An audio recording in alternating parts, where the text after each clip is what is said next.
Today on the Matt Walsh Show, desperate Democrats are warning that voting Republican means the death of democracy. But the real threat to our democracy, and in fact to our whole civilization, comes from somewhere else. It comes in part from the protesters at my event last night who were ripping pages out of the Bible and eating them. I'll explain. Also, Ted Cruz bravely walks into the chicken coop and debates the squawking hens of The View. CNN tries to embarrass Trump voters in a focus group, but it doesn't work out the way they intended. Sandy Hook families now want to sue Alex Jones for trillions of dollars, with a T, trillions. And one of the most prominent Native American activists in the country, who just died recently, wasn't actually Native American at all. Imagine that. All of that and more today on the Matt Walsh Show.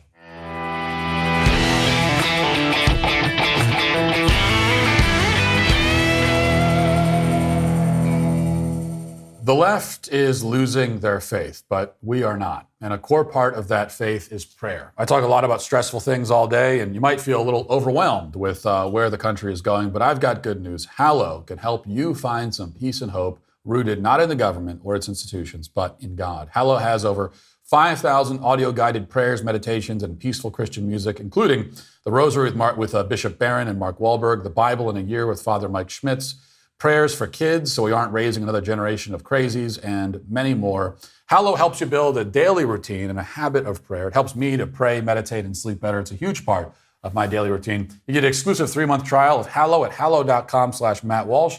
That's hallow.com/Matt Walsh. Reclaim your peace in this crazy world. Download Hallow today. We are now officially 2 weeks from Election Day. There was some question over the summer about whether it would really materialize, but now it seems rather clear that the red tsunami is coming. We can see the signs, the water level dropping, the tide going out, the wave gathering strength as it heads to shore. And when I talk about signs, I don't mean the polls, which are all fake and made up and meaningless and who cares. I'm talking about the Democrats themselves, how they're behaving, what they're saying. They know what's on the horizon, and that's why they're becoming so desperate and frantic.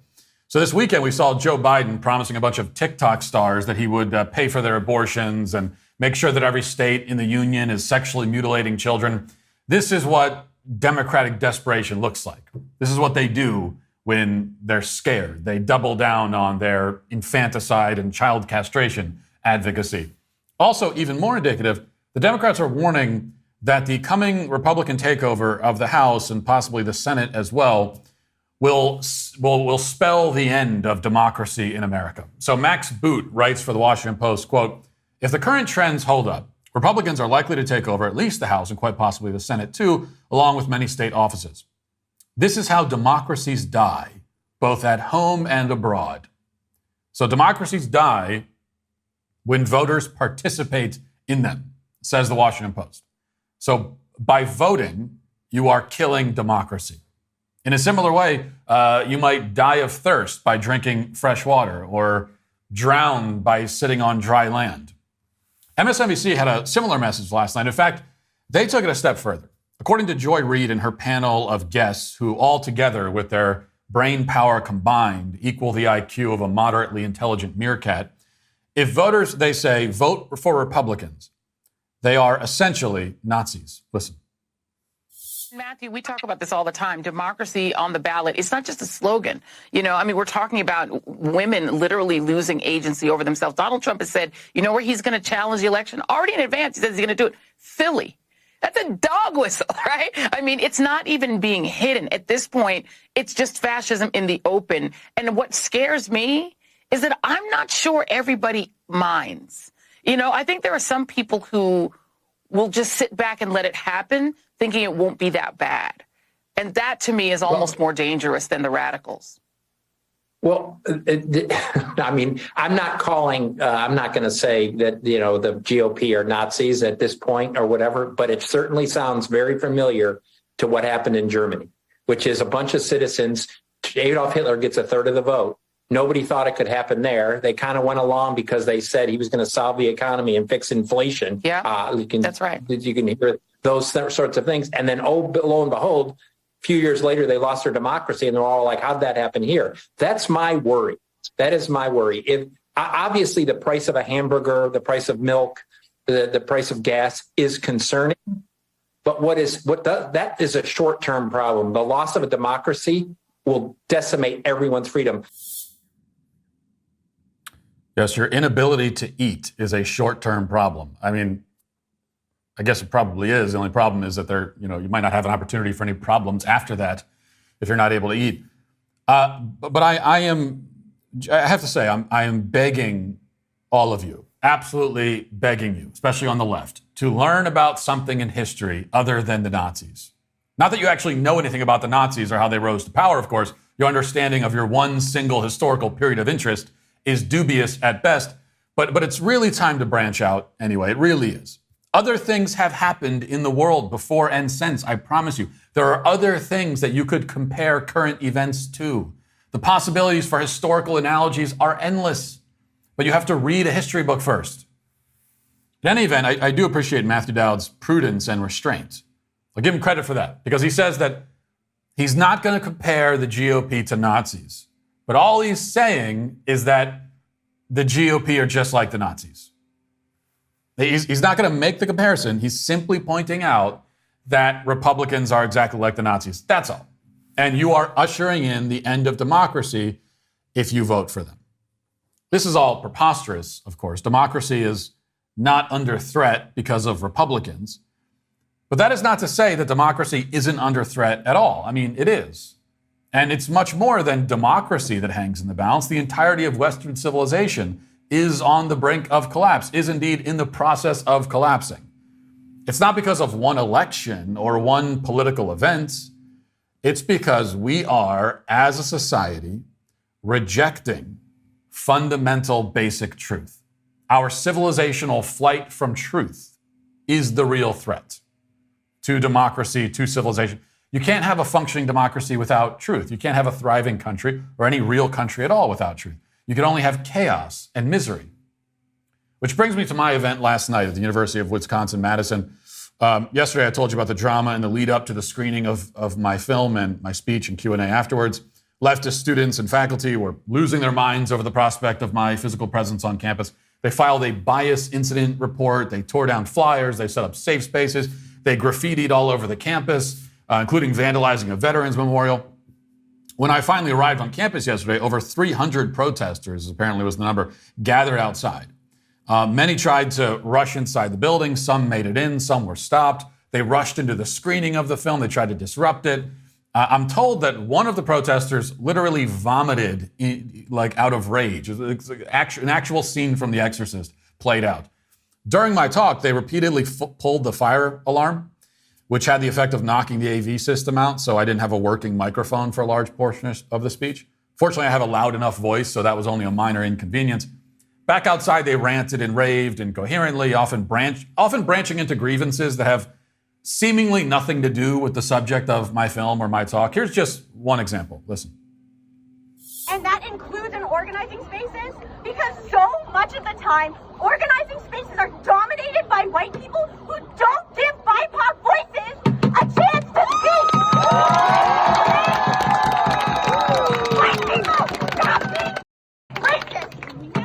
All of you, I don't care. It's ingrained in me. I'm not white. It's ingrained in all of us. But white people, you need to realize your positionality. You need to realize the space you take up. And you need to realize how hard it is every single day for BIPOC people, especially at this institution, okay? That voice is hard to listen to. Yes, people of color are not able to speak, she screams into a megaphone. Most of the speeches and chants were targeting me and explaining why I'm a horrible person. But the interesting thing about this girl is that she was at least partially targeting her own comrades. It doesn't take long for them to start to eat each other and eat other things too, actually. As the protests grew, it also became more explicitly satanic. There was one woman who pulled out a Bible and began ripping pages out of it and eating them. And we can see her do that here. If you thought I was exaggerating when I call these people demonic, well, here you go. I spoke yesterday about the helpful contrast, right, that you see with when these leftist protesters show up. Here's another one. Which way will you go, America? That's the choice that you have. Which way, Western man? Do you want to join in with the side that eats the Bible and vomits in anger, kills babies, castrates little children? Or do you want to join literally any side but that one? I mean, this is the choice to be made. Sadly, though, up to this point, our civilization has made its choice. And it chose the Bible eaters. It chose these screaming, spastic lunatics. Fundamentally, it chose untruth. Because as I am constantly reminding everyone, this is what these people represent. It's what they advocate for. It's what they demand. It's why they protest. It's not merely about silencing conservative voices. It's not about squashing debate or discussion. It is all of that, but more importantly, it's about driving truth, even the most basic truths, especially the most basic truths, out of college campuses, out of all of our institutions, out of the public square, off of social media, off of all the platforms, and off into exile. Their goal is to build a society apart from truth, where they can make their own truth and live in their relativistic utopia, one in which everything revolves around the self and around the ego. But we've seen how this utopia works. Specifically, we've seen that it doesn't work. A civilization grounded in relativism is not grounded at all. It is weak and unstable. It will collapse and it will take everything down with it, including democracy. That's what's at stake here. And that's why we may be tempted to laugh at these embarrassing displays on college campuses. I laugh at them, but what lies underneath all of the hysteria is this war on truth. These kids have been conditioned to lash out blindly, violently, with rage and fury at any discussion of truth, at any individual who speaks truth. That's why I'm doing all this, why I'm in the fight. I see this as a fight for truth itself, and thus for civilization itself. To reiterate what I said at the end of my speech last night, if you'll forgive me plagiarizing myself, it really is as simple as this for me, that the truth matters. And it matters more than anything else. It matters more than ideology. It matters more than your preferences, your feelings. It matters more than your self-identification. It matters more than your life and more than mine. See, these leftist protesters, they claim that my speaking truth or anyone else who speaks truth, that when we do that, we somehow put their lives at risk. Now, I don't think that's true. They were not putting their lives at risk by speaking the truth. But even if it was, I would still speak it. And I would still encourage you to speak it. The truth would be worth the cost. Be worth the cost of their lives. It's worth the cost of my own life. I would speak the truth if it put my own life at risk. And according to the death threats that I get all the time, it does. And that's because life itself can't have any meaning. Nothing can have meaning apart from the truth. There's nothing to fight for except the truth, nothing to live for except the truth. There is no love without it. There's no beauty. There's no joy. There's no freedom. There's nothing without truth. And that's why we can't give it up for anyone's sake, no matter what. Now let's get to our 5 headlines.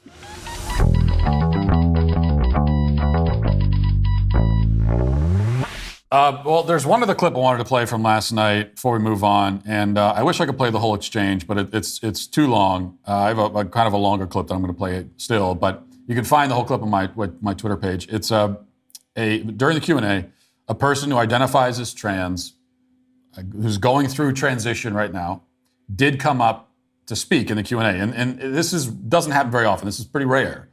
I mean, I do these Q&As and anyone can come speak, and I'm always encouraging people who don't agree with me to come speak, and very rarely do they take me up on it. They'd rather go stay outside where they have their numbers and they can shout into megaphones and hold their signs and all of that. This was someone who actually came and spoke and stood up there, and I appreciate that. It takes courage. It takes guts to do that. From his perspective, this is like walking into the lion's den. This is behind enemy's territory. We're not his enemies. But that's how he would see it. And so it takes guts to do this. So I thought this was an important conversation. I wanted to share a piece of it with you. Here it is. 8 months ago, I was diagnosed with gender dysphoria while I was inpatient here in UW-Madison. I looked into the research and talked to doctors, and through my journey, I decided to explore medically transitioning. Because it's shown to decrease suicidal ideation, stuff like that. And since then, although I've had to deal with other issues such as transphobia and sexual assault, I've been more happier overall than I ever was before. And my question to you is, what specifically about medically transitioning do you think is so immoral that we should ignore the potential benefits? And why should I listen to you as somebody who's not a medical professional and has not experienced gender dysphoria? There's a dishonesty behind it. Dishonesty in the false promises that they make, which is that you can attain this image of maleness or femaleness, or that you can actually become in some ways the opposite gender or sex, whatever words you want to use, which is a lie. It's not true. You never can. I think I can pass. And I have a horrible Adam's apple. My voice sounds like this. I still love myself. And there has always And you been should. money in making people happy, like wearing nice clothes or good food. It does cost a lot of money.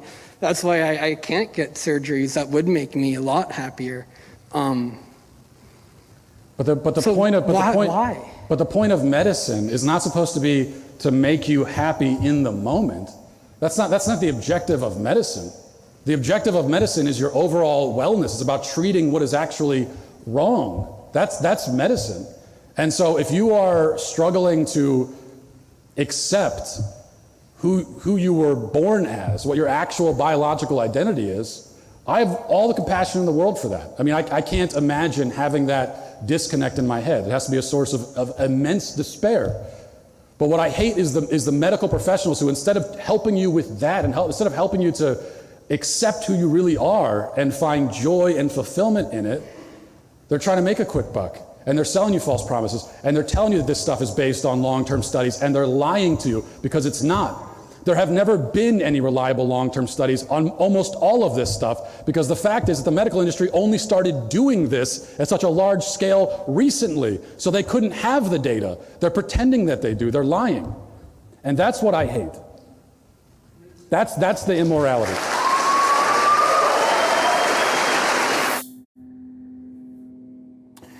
Okay, so like I said, that was a piece of it. That's kind of the beginning and the end, and then there's the middle too, which you can find on my, you can find on YouTube, or you can find it on Twitter.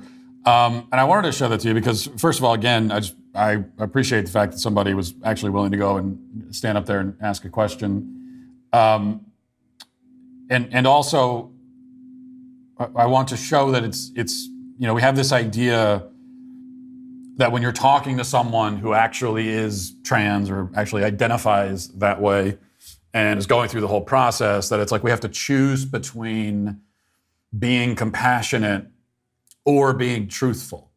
Those are two separate paths. Those are two different choices. That's the way it's presented. But that's not the case. I think you can be compassionate and also say what is true, which is what I tried to do there. Now, if I have one regret, and this is not meant as a criticism of the audience, who are great, and really all the audiences we've had on this tour have been awesome, very supportive, and I appreciate them all very much. But I regret in some ways the applause for me at the end there. Not that it was inappropriate. It's just it's the audience's way of saying they agree, and it's not like a combative applause, but it's the nature of the forum. That's how it works in that kind of forum, and that's fine. But it does. Kind of makes it sound maybe at the end like a Matt Walsh destroys type of video, and that's not what it is. It's not what I intended. I certainly hope that the student, didn't that wasn't his takeaway. This is not a matter of trying to debunk or embarrass someone. Certainly, I care about him. I do. I care about these kids who are being taken advantage of. I know a lot of them hate my guts. They think that I'm a horrible person. I'm a monster. And I get that. That's the way they see it. That's okay. But I care about them. That's why I care about the issue, is people like that who are dealing with something real, but it's internal. It's like something in his mind, something real. And if I had a chance to follow up with that student, I would tell him, first of all, that it's going to be okay. I know he's suffering. I don't doubt that. I know it. But it's going to be okay. He is okay. There's nothing wrong with him physically. He says there that he talks about he hates his Adam's apple and his voice, but there's nothing wrong with any of that. You know, that's him. That's who he is. And there is nothing wrong with that at all. That's who you are. There's nothing wrong with who you are. The trouble is when your mind is not able to reconcile with who you are, or for whatever reason is not wanting to accept who you are. And so it's that struggle to accept that is the fundamental issue that we need to try to address. As I'm always saying, it is very much on our side, which is the side of truth, is very much a message of actual self-acceptance, of real affirmation. All right. I want to play this clip for you because there's so much that is contained in this clip. So much is shown, is learned perhaps in this. CNN held a focus group with Trump supporters in Pennsylvania. And the goal, obviously, because it's a focus group with Trump supporters and it's on CNN, the goal is to embarrass them and to show that they're a bunch of ignoramuses. But it didn't work out that way. In fact, it kind of worked exactly the opposite way. The person who was trying to embarrass the Trump supporters only got embarrassed in the process. So I want to go through and watch a little bit of this. Let's see. Doug Mastriano was at the insurrection, and he was photographed breaching one of the restricted areas. Is that okay? Which area? Because I saw a video where Capitol officers were taking away barriers and unlocking doors for people. So, I mean, they opened the gates. So it shouldn't be disqualifying for an elected official if they participated in January 6th? He didn't strike anybody. He didn't hurt anybody. And the only one that died was a protester there, not a Capitol police officer. An unarmed female veteran was That's shot the only by one that police. died. That's the only one who died. A police officer did die. No, it was a Heart attack. stroke. That's not on site. Caused by that. That's because Right. he shouldn't have been a police officer. It was one woman. So was what do shot. you make, though, overall of January 6th? I mean, it was, watching that footage, it was pretty disturbing. I mean, there were people throwing excrement at the All right, walls. let's pause it there for a second. So she pivots there. So, well, what do you make of January 6th in general? Because she realized that what she's telling, what the claims that she's making about January 6th are incorrect. And these people know that it's incorrect. So what's happening here is that she's trying to showcase their ignorance, but instead, in fact, they are educating her about January 6th. They are better educated on January 6th than she is. And she says this is a common bit of misinformation that we still hear somehow, is that there were police officers who died on January 6th. Didn't happen. Did not happen. There were no police officers killed by the rioters on January 6th. That did not happen. There's Brian Sicknick, who had a stroke, had a medical emergency after the fact. And then there were other police officers who, in the weeks and months afterwards, there were, I think it was 2, who tragically committed suicide, and shamelessly, for years now, it is the left has been taking those suicides and connecting it to January 6th without any evidence whatsoever. So these people know all of that. Because, well, how do they know it? Because although they're participating in a CNN forum or a CNN, focus group, they don't rely on CNN to get their information. Really, rather than being a showcase of the ignorance of Trump voters, which is what CNN was hoping for, it is a showcase of among other things, CNN's own irrelevance. That these random voters that they picked up in Pittsburgh, they're not looking to CNN they don't care what CNN says. CNN has made itself irrelevant. So then she pivots to talking about January 6th in general. Let's keep watching this a little bit. There were people throwing excrement at the walls, and it was it's the Capitol. It looked a lot like Antifa's actions to me. except on a much smaller scale, it looked the same as the Black Lives Matter riots. That's what I saw the similarities to around the be. country, not just Minneapolis one. burns, Kenosha burns. But so it's okay Waukesha just because Like, one side that you No, disagree with? I'm it's saying okay Antifa for- No, I'm saying infiltrated. it's good for one, it's good for the other. Anybody I don't who see it harms that way. anybody who caused property destruction, that needs to be dealt with. Yeah, but if you're on there either making side. your voice heard at the Right. people's house, no less, Yeah. that's, again, it's a fundamental constitutional right of an American citizen. And people should not be being held political prisoner because of it. For misdemeanors. That's East Germany. That's East Germany. Tactics. Yeah, that's what's scary. It was an actual fiery but mostly peaceful protest. And the other ones that were the opposite. Was the protest legitimate in your Our eyes? administration, I because feel like, is using it as their Reichstag fire. Yeah. That's exactly what they're using it as. Do you think that President Trump could have quelled the violence that day? Not him personally. I don't think so, I don't no. think so. It started while he was still speaking. I was actually there. All right. I was there. I'd love to see an hour-long focus group with this group of Americans here, these patriots, and a CNN anchor. You know what I actually want to see, though? What I would love to see is a group of Democrat voters, focus group, ask the same questions. Okay, get some Democrat voters, get some leftists into a focus group and start talking to them about January 6th. And I guarantee there's going to be a whole lot more misinformation being spread, because these are people who actually rely on the corporate media for their information. And if we were to swap them out for leftists, we're going to hear all about how there was like a dozen police officers, it was a bloodbath, people lying dead all over the place. That's what we would hear. Of course, all the points that they make about compare, what happened with the BLM riots and Antifa, all totally valid. And the CNN reporter has no response to that other than to say, well, just because one person, so two wrongs don't make a right. Are you admitting that it was a wrong now? Because that would be something new for CNN. Are you admitting that the BLM riots were actually wrong? I don't think anyone at CNN has ever even admitted that.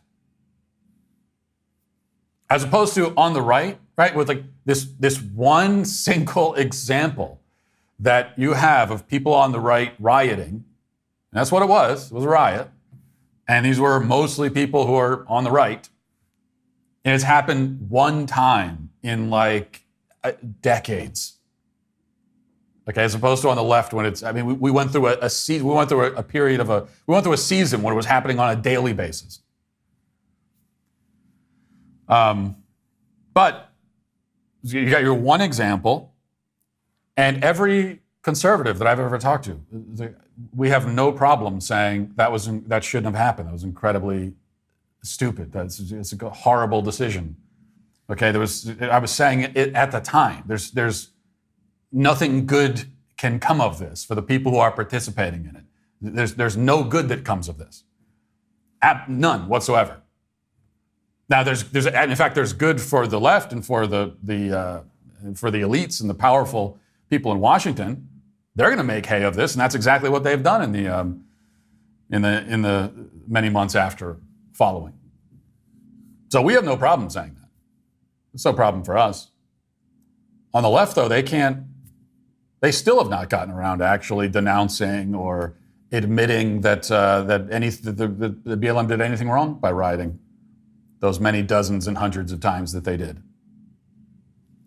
All right, similar theme here. Ted Cruz was able to get himself onto The View, which I have to admit to I'm a little bit sour about this. I'm a little jealous because this is my dream. This is my dream, is to be on The View. Ted Cruz had a chance to be on there, and I will say that if it can't be me, there's a selection of people on the right who, if it can't be me, I would love for it to be one of them. I think Ted Cruz is on that list because he handled this wonderfully, and there were a lot of great moments. But I thought this about election denial was maybe the best moment of all. Listen. Anytime a Republican is in front of a TV camera, try to say the election was fair and square and legitimate. You know who y'all don't do that to? You don't do it to Hillary Clinton, who stood up and said Trump stole the election. Storm the Capitol. They didn't try to kill my former Abrams, who said that the election was stolen. They sat here and said it was illegitimate, and you guys were fine with it. Okay, so it's illegitimate when Republicans win, but not when Democrats win. No, you know, here's the thing. We may not like when Republicans win, but we don't go and we don't storm. We don't try to change, but we'll go Did I miss an entire year of Antifa riots where cities across this country were burning and police cars were being firebombed? I guess you did. Your position is the left doesn't engage in violence? Really? No, they wanted to noose our friend Mike Pence. Like, how do we make sense of that? You just accused us of doing something we didn't do. You said Hillary Clinton didn't say whatever she didn't say. I'm saying to you, listen. And she said it's sitting here, and you were fine with her saying it was illegitimate for Republicans to win. She called Donald Trump the next morning, and she conceded the election, Ted. Okay, took the call. As did Stacey Abrams. All right. She sat there while Donald Trump was getting sworn in. Hillary Clinton says Trump is an illegitimate president. Hillary Clinton says the election is stolen from you. Hillary Clinton in 2002, George W. Bush was selected, not elected. Joe Biden, Al Gore was elected president. So Joe Biden claims George W. Bush is illegitimate. Right? Or is it just you that gets to scream? This is good. And we got to give credit to Ted Cruz, because I know you might think, well, that's easy to win an argument with. I just said before that MSNBC panel had the collective IQ of a meerkat, but these women, and there's more of them, I don't even think would make it that high up on the scale. So you might think, well, there's a bunch of morons. Of course, you could win an argument, and they are a bunch of morons. But even so, it's hard to overstate how kind of overwhelming it can be to be in a totally hostile environment, even when you're surrounded by morons. In fact, like especially if you're surrounded by morons in some ways. And everyone is, so you're sitting at a table, everyone's against you, the entire audience is against you. And to be able to handle that is not something that everyone can do. I thought Ted Cruz did a great job there. And once again, the point that he's raising is obviously 100% correct. But the answer from the left, and what you actually hear from the women on The View there, is, well, it's different when we do it. And that's how they see it. It's different when we do it. So that's as I'm always reminding you, that's the standard. It's not so much a double standard. There is one standard, which is that we can do these things and you can't. That's what the standard is. Which doesn't mean that we should tire of pointing out that fact. Any chance you get to point it out and put it on display for everyone else, that's good. So Ted Cruz on The View, this debate is not about convincing the women on The View. They cannot be convinced. We all know that. It's more for anyone else who might see it, any other spectator. All right, a few days ago, Marco Rubio reported that a man who was canvassing for him wearing a Rubio shirt and a DeSantis hat was brutally assaulted by someone because of his political views. Rubio tweeted, quote, "Last night, one of our canvassers wearing my T-shirt and a DeSantis hat was brutally attacked by 4 animals who told him Republicans weren't allowed in their neighborhood. He suffered internal bleeding and a broken jaw and will need facial reconstructive surgery." So this is apparently yet another example of a conservative being assaulted for his political views, something that is happening with increasing regularity. But the media isn't interested in that story, obviously. They don't want to talk about it. So they set out to find ways to either they ignore these stories, or they find ways to explain it away, or outright justify the violence being committed against conservatives. And that's what they're doing here as well. Alex DeLuca with the Miami New Times tweets, quote, "The man attacked last night while canvassing for Marco Rubio has been ID'd as Christopher Monzon, ex-member of the white supremacist group League of the South. Despite Rubio's tweet about the incident, the police report does not mention a political dispute, nor does it indicate that Monzon was targeted because he's a Republican." Oh yes, we know that this white supremacists are famous for their affinity for Marco Rubio. You know, those white supremacists just love Marco Rubio. He's their favorite.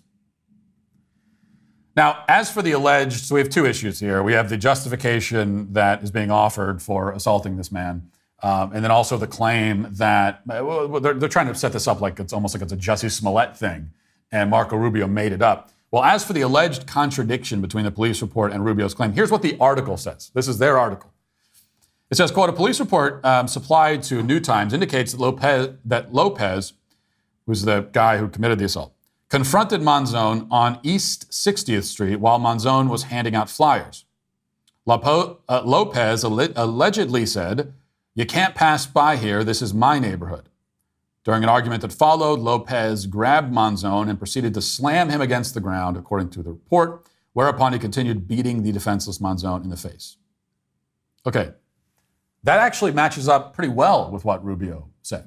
This is not a Jussie Smollett situation. The assault happened, and the circumstances around the assault are similar in both accounts. Neither contradicts the other. There are details missing, which is usually the case in the days immediately following a violent crime. So we'll find out more as they investigate. But in fact, based on the police report, this helps to confirm what Marco Rubio said. As to the supposed white supremacist connection, this is what it has come to, right? Digging up dirt on assault victims to justify the assault. And that is why they're doing it. I don't know if it's true or not. I don't know anything about this guy's background or what groups he's been affiliated with. I don't know. I'm not going to believe anything just because the media says it, so I don't accept it as true, but it's also completely irrelevant. There's just no reason to be talking about it. It's got nothing to do with anything. So why are they bringing it up? Well, they're bringing it up to, again, justify the assault. And justifying it, it's not as though the person who committed the assault knew that the person that he was assaulting was allegedly affiliated with the white supremacist group or whatever. It's more the media saying, well, this guy's a white supremacist, so it doesn't really matter if he gets beat up. Whatever the reason was, it doesn't matter. His life doesn't matter.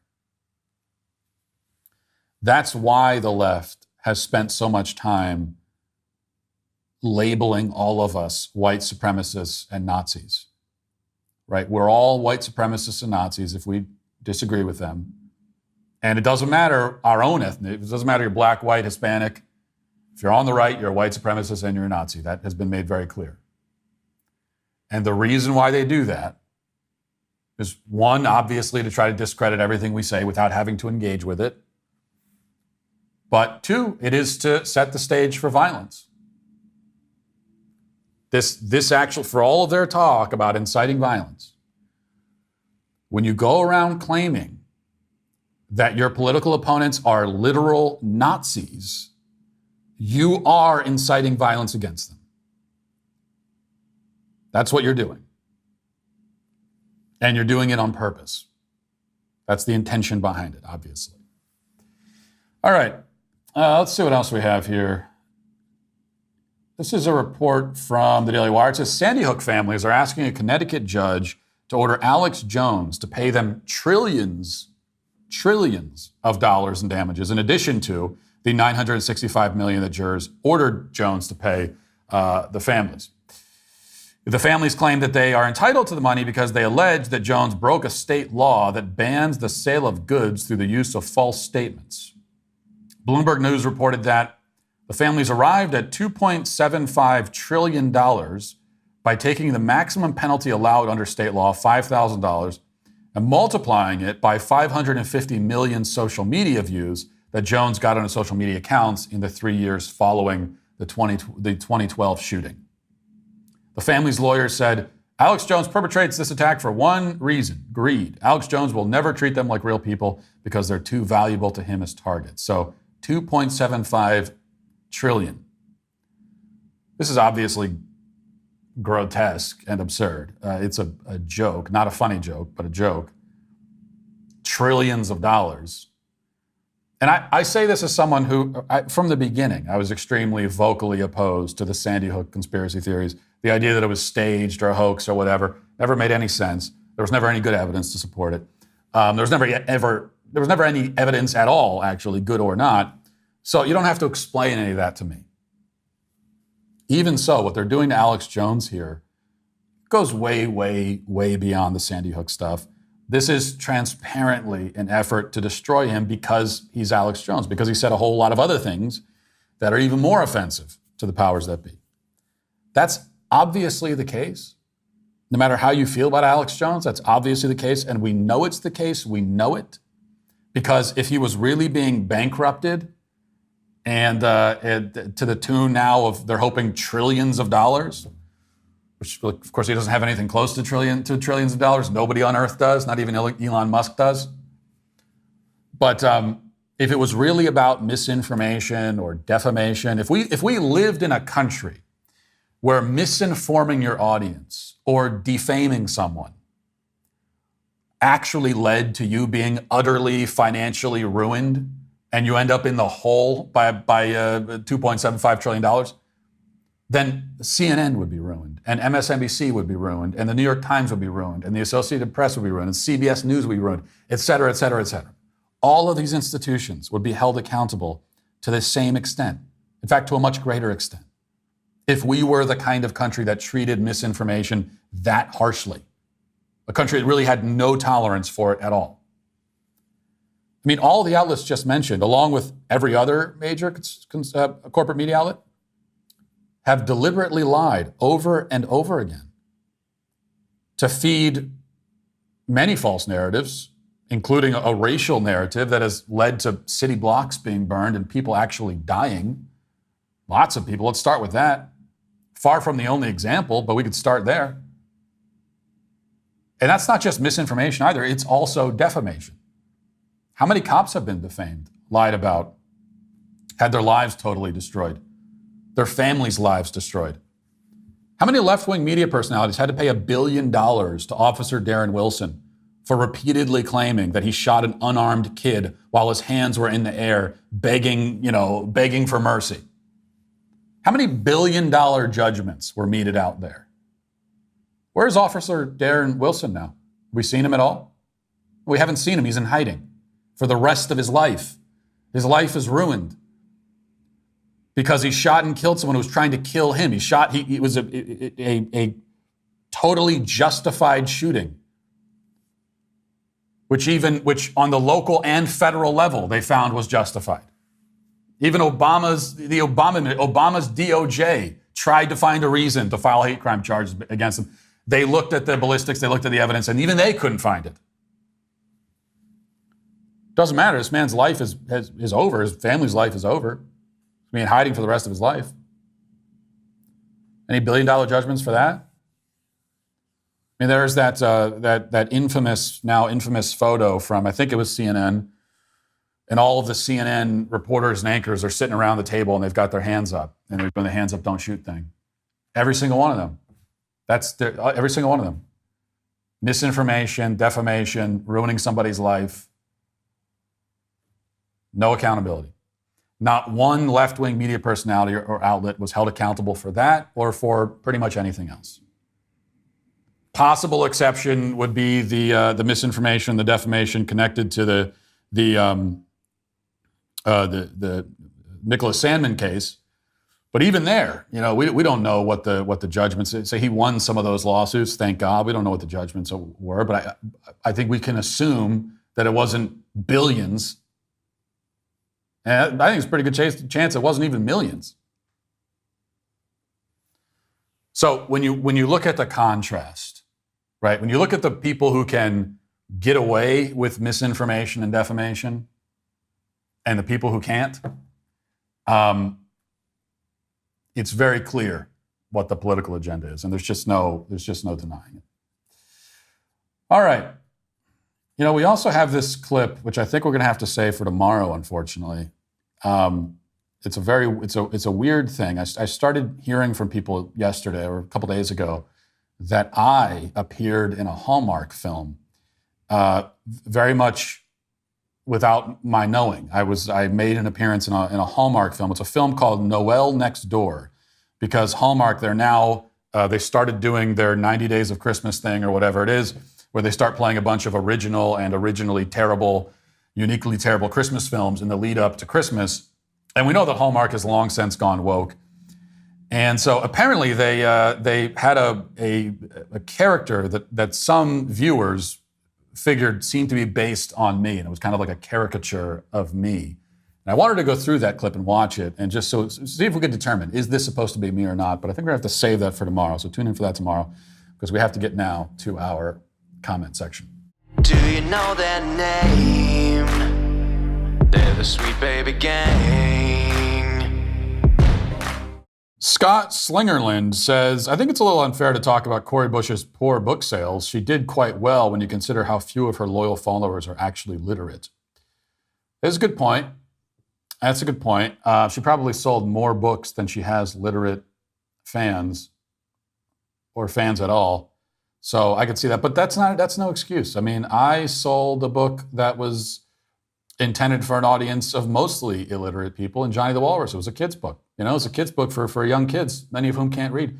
And that book did, if I have to remind you again, extraordinarily well, because I am, if you hadn't heard me mention it before in the past, now a best-selling LGBT children's author. Marco Curez says, my family and I drove 500 miles to be at Friday's rally. I'm happy to report that after the event, those Satanists regrouped in a nearby park and cried their eyes out and consoled each other after the trauma of seeing you live in person. They know they lost. And did you get video of this? That is my question. Is there a video? So they were in a parking lot crying after the event. I would love to see video of that. You know, only so that I could extend my sympathies to them. Lenny says, Matt, what do you think of politicians trying to dodge debates? Fetterman will debate Oz tonight, but he had to basically be forced into it. Yeah, I mean, well, for him it makes sense. I guess so Fetterman and Oz are going to debate tonight, and it's going to be a bloodbath. It just is. And it would have been even before Fetterman lost his ability to speak coherent sentences, if he ever even really had that ability to begin with. But Oz has been on television for, say whatever else you want about him, he's got a lot of experience on TV. And so he's been in this kind of environment many, many times. Fetterman never has. So it's already a mismatch. And then you add on to it the fact that Fetterman legitimately has brain damage. And so, it's I'm not sure how that's going to work at all. So I think that the debate should happen. I want the debates to happen, but it's politics. And if you're in Fetterman's spot and you can get away with not doing the debate, of course you would. It would be political malpractice to do a debate if there was any way of getting out of it. But there was no way, so you had to do at least one. That's what's happening tonight. It's an interesting strategy too, by the way, for him. He's doing one debate and he's doing it so close to the election. You'd think maybe if you're going to do only one, maybe schedule it for like a month ago. So when it goes horribly, then you've got time to try to change the subject. Or another way of looking at it is do it very close to the election so that if it goes horribly, there's not a lot of time for that damage there's not a lot of time for all the clips and videos of you choking to circulate. I don't know. Maybe that's the strategy they're going with. Jack says, I've always avoided getting involved in activism because all the ones I've ever met have been really self-righteous and annoying. But to be fair, they were all activists for leftist causes. This is something I can get behind. It's needed and it's time to save children. I'm on board. Well, I'm glad to hear that you're on board. And what you're saying is exactly what we talked about yesterday. This is it's why the right doesn't get involved in activism as much. They have this notion of it as this like silly thing, and we're suffering the consequences of that. We're suffering the consequences of thinking that we don't have time to be activists, and we've got jobs and everything else, and so we can't do it. And it's true, we do have jobs, and that is another disadvantage because we don't, you got to take off work if you want to go to a rally or a protest in the middle of the day. But do we want to save the country or not? Or are we just going to give up? And activism, it's not the be all and end all, but there cannot be any political or cultural strategy that doesn't include any activism at all. It does have an impact. It does matter. It's why the left does it. M.I. Prepper says, I guess that's Michigan Prepper, I don't know. I've been a moderate voting for both Democrats and Republicans my whole life. This year I'm voting straight Republican for the first time. It's going to be a straight ticket. I'm hearing a lot of that kind of thing, which leads again to the coming red wave, I would think. And Jonathan says, Matt, as a Muslim, I support you and believe in your intentions. I think everyone in the DW is working on what all of our faiths preach, and that is why Muslims like you and Jordan Peterson and secretly Ben Shapiro. Yeah, there is, as I said yesterday, if you're a religious person, and I have to always stipulate an adherent to an old religion, leftism itself is a religion, so I don't mean that. If you are a religious person in the other sense of the word, then you would think that there would be plenty of grounds for an alliance when it comes to these cultural issues. And I think that there is. Jill says, Matt, you've been chiming in on airplane controversies, but you haven't mentioned the biggest one, window shade up or down. Please tell me you have the correct view, which is that it always stays down. I think we have talked about this before, and unfortunately, that means that you're banned, Jill, twice over. You're banned once for not being able to recall every single thing we've talked about, which tells me that you're not taking notes during the show, which is unacceptable. And you're banned again for having the absolutely deranged and indefensible position that the window shade should stay down. So I'm just going to say a few things to reiterate. First of all, I am a frequent flyer. I'm probably in the top, 1% in terms of the amount of time spent flying in a given year. And yet even I, in planes all the time, I can still appreciate the fact that every time we fly, we are getting access to a view, to a physical perspective that nearly all human beings on Earth who've ever lived have never had access to. Thousands of generations came and went without any one of them ever seeing the Earth from more than a few hundred feet up. And most of them, it was never more than like 8 or 9 feet up in the air, if that. And we're able to see from 35,000 feet. And you want to keep the shade down? We have this view of the Earth that almost no one's ever been able to see, and you don't even want to look at it? Do you go to the Grand Canyon and just keep your back turned to it the entire time? You probably do, because that's what people do now. They get their back turned so they can take selfies. So they experience the Grand Canyon through the phone behind them. And then they fall off and die. It happens every day. Second, you are not the only one in your row, Jill. Just because you're closest to the window does not mean that you own the window. You don't pay for the window, you pay for the seat. Just like if you sit near the wing of the plane, you don't own the wing. If you sit closest to the engine, you don't own the engine. You don't own the window. You don't own that part of the plane. It's the seat that you paid for, not the window. Okay? We all paid for access to the row. We share the row. You have your own seat. The window belongs to the row. And so if you want to put that window shade down, you need to get permission from the other people in the row. Third and final point. I need to be able to see out of the window so that I can keep the plane in the sky with my brainwaves. That is science, all right? I can't explain it. It's just I feel like the plane's more likely to crash if I can't look out the window. It's literally science. It is a scientific fact that if I can see out the window, the plane is less likely to crash. It's been tested by scientists who were doing science, and they determined this. Media Matters can quote me on this. I want this to be the next reason that I am trending on Twitter. Matt Walsh says that he keeps planes in the sky with his brainwaves. I am actually saying that right now. Make that trend. Do it. The whole world needs to see and know about this.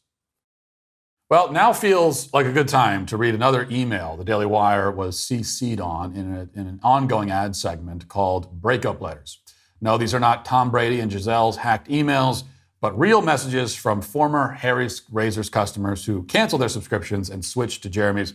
Today's letter is from a man writing to Harry's, quote, I've been a subscriber since 2015, but I'm canceling because I'm one of the knuckle-dragging savages that believes in traditional morality. I stuck with y'all after the Gillette razor snafu, but I'm leaving because of your treatment of Daily Wire. Delete my account. Well said. When it comes to all these woke virtue signaling companies, delete my account is the new lose my number, and frankly, the only acceptable response to a partner who hates you. So if you're a man who also believes in traditional masculine values like not wearing a dress or ritualistically declaring that boys can be girls and girls can be boys, it's past time that you ditch your woke razor and pick up a Jeremy's razor instead. Go right now to jeremy'srazors.com. Get 40% off your Founders Shave Kit today. That's jeremy'srazors.com. Stop giving your money to woke corporations. Give it to Jeremy instead. And keep the breakup emails coming by copying us at reviews@jeremy'srazors.com. Now let's get to our daily cancellation. No, right after Will Smith assaulted Chris Rock on stage at the Oscars at the behest of his emotionally abusive wife, legions of apologists on social media came up with a brilliant excuse in the form of a whataboutism. They declared that criticism of Smith and his eventual banishment from the Academy was hypocritical, was even racist, because John Wayne assaulted a Native American woman on stage at the Oscars and never faced any backlash. Now, that claim dates back to 1973 when a woman named Sasheen Littlefeather took the stage in her buckskin dress and Indian getup to turn down the Oscar on behalf of Marlon Brando. She explained that Brando couldn't accept the award for his performance in The Godfather because of a long list of grievances having to do with Hollywood's treatment of Native Americans. The complaints went beyond Hollywood, actually. They went all the way back to Wounded Knee in 1890. Now, why a massacre in South Dakota in the 19th century would prevent Marlon Brando from accepting an Oscar in Hollywood in the 20th century was never explained. The greater point, as far as the social media peanut gallery was concerned, is that John Wayne was never held accountable for his vicious assault of the Native American woman. Of course, John Wayne didn't assault anyone on stage. The story, which grows with each retelling, much like the 8-pound bass I caught last June, which was a 5.5-pound bass as recently as last month, is that John Wayne had to be held back by security because he tried to rush the stage and assault the woman. Like that's the story. It was, now they say it was assault, before it was he was trying to rush the stage. Turns out that the story about him trying to rush the stage is also an exaggeration of the original story, which was that John Wayne was fuming backstage and ranting about how he wanted to go up there and pull her off the stage, but then he never did. And yet that story, too, as far as we could tell, was also made up. There's no evidence that John Wayne did anything of note that night. Nothing actually happened. This is an urban legend that started to gain steam back in the 70s and has taken on a new life in recent years whenever the racial grievance peddlers can make use of it. But the story, it turns out, is even faker than we thought. Not only did John Wayne never try to assault the Native American woman, but evidently, there never was any Native American woman to assault in the first place. As a report in the San Francisco Chronicle reveals this week, only a few weeks after her death, Sasheen Littlefeather, who died earlier in the month, and had become a prominent Native American activist after that incident at the Oscars, spoke out about Native American issues for decades, was not actually Native American. The Chronicle reports, quote, according to her biological sisters, Rosalind Cruz and Trudy Orlandi, Littlefeather isn't Native at all. It's a lie, Orlandi told me in an exclusive interview. My father, who was who he was, his family came from Mexico, and my dad was born in Oxnard. It is a fraud, Cruz agreed. It's disgusting to the heritage of the tribal people, and it's just insulting to my parents. Littlefeather's sisters both said in separate interviews that they have no known Native American/American Indian ancestry. They identified as Spanish on their father's side and insisted their family had no claims to a tribal identity. Quote, I mean, you're not going to be a Mexican-American princess, Orlandi said of her sister's adoption of a fraudulent identity. You're going to be an American Indian princess. It was more prestigious to be an American Indian than it was to be Hispanic in her mind. So this news has been devastating to those who championed her as an activist for all those years. Yet it's a great relief to Elizabeth Warren, who is practically an Apache warrior in comparison to this woman. At least Warren is 1/1000th Native American or whatever it was. Littlefeather, whose real name was Marie Louise Cruz, didn't even have that much claim. The article goes on to provide a possible reason why Cruz decided to play dress up. Quote, news coverage of her burgeoning attempts to make a name for herself in the entertainment world hint at a possible reason for assuming a Native identity. About 4 months before Littlefeather appeared at the Oscars on September 28, 1972, legendary Chronicle columnist Herb Caen wrote a piece about a turn for the worse in her modeling career. Quote, Sasheen Littlefeather, the Bay Area Indian princess, and 9 other tribal beauties are sore at Hugh Hefner. Playboy ordered pictures of them riding horseback nude in Woodside and other beauty spots, and then Hefner rejected the shots as not erotic enough. Why do them in the first place? Well, explained Littlefeather, everybody says black is beautiful. We wanted to show that red is too. Like many aspiring actors, this was assuredly not how Littlefeather's dream of stardom was supposed to go, but perhaps it was better than being ignored. Better than being ignored. Really sums it up, doesn't it? It should come as no surprise that even back in the 70s, professional victimhood was already becoming a lucrative career. I mean, that is the decade, after all, when the boomers came of age, and they are the ones who invented the field of professional victimhood. They created this industry and the marketplace that demands it. And it also comes as no surprise that neither this San Francisco Chronicle article nor any other article or commentary in the corporate media about this fraud actually grapples with the fundamental question here. And that question is, why is victimhood so profitable? Why is it desirable in our culture to be a victim? How is it that people can establish long and distinguished careers for themselves as professional victims? The Chronicle comes up with an individual explanation for Cruz. She was failing as an actress and as a model and looking for another way to get attention. But they don't widen the lens and look at the bigger picture, because they never do, because they know that if they did, they would see what they do not want to see. Namely, that the desire for victimhood is a culture-wide disease. Sashi Littlefeather and Elizabeth Warren and Rachel Dolezal and all the rest of them, the many, many, many rest of them, didn't come up with this on their own or in a vacuum. It is a societal phenomenon. We are conditioning people to desire control and power for its own sake and to attain it in the most shameful, passive-aggressive, manipulative way possible, through emotional blackmail and the exploitation of misplaced sympathies. Now, of course, people in all cultures and all periods of history have desired power and control. That's part of the human condition. But there are good and bad reasons for wanting it, and there are good and bad ways to try and obtain it. In times past, whether power was desired for a good or bad reason, most often the way to achieve it was through success, through greatness, through achievement. If you wanted to be somebody, you had to do something. You had to accomplish something. Now we've created a society where a lack of accomplishment is an accomplishment. The less you do, the more you can claim you are oppressed. You just need to belong to the right demographics. And if you don't, well, that's an easy fix. You can just lie about it. That's what the character known as Sashi Littlefeather figured out, and many young people today are discovering the same thing. And so, as it is probably redundant at this point to cancel a woman who just died, instead, I think today we will again say to all victimhood merchants that you are canceled. That'll do it for the show today. Talk to you tomorrow. Have a great day. Godspeed.